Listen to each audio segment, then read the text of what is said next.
Clinometer या simple clinometer किस लिए यूज किया जाता है। आपको ये डायग्राम जो नजर आ रहा है, इसकी हेल्प, इसको कहीं ना कहीं देखा है आपने अपने बचपन में, अपने स्कूल में, कहाँ देखा है, क्या बोलते हैं इसे बताओ।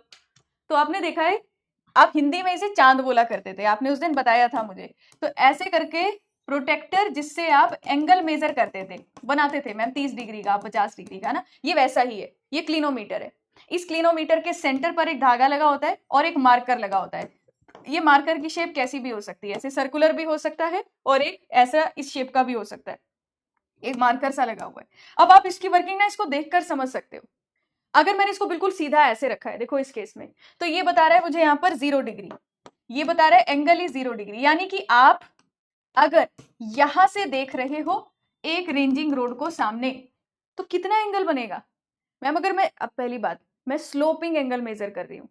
स्लोपिंग मतलब ये स्लोप है एक, A B, right angle triangle बना दिया मैंने, ये 90 डिग्री है, तो ए भी एक स्लोप है, ए भी एक स्लोप है, मैंने ये स्लोपिंग एंगल थीटा मेजर करना है। तो जब मैं बिल्कुल सीधा देखूंगी तो स्लोप है 0 डिग्री।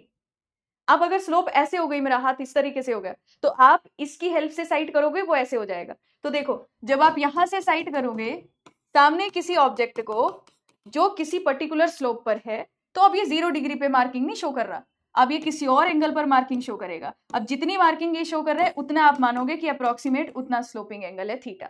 ये बहुत प्रिसाइज नहीं है, पर सिंपल चेन और टेप सर्वे में थोड़ा बहुत स्लोपिंग एंगल मेजर करने के काम आ जाता है। तो पेपर में इतना वर्किंग नहीं पूछी जाती, पूछा जाता है क्लिनोमीटर की हेल्प से क्या मेजर करते हैं। अब यहाँ पर स्लोपिंग एंगल मेजर करते हैं।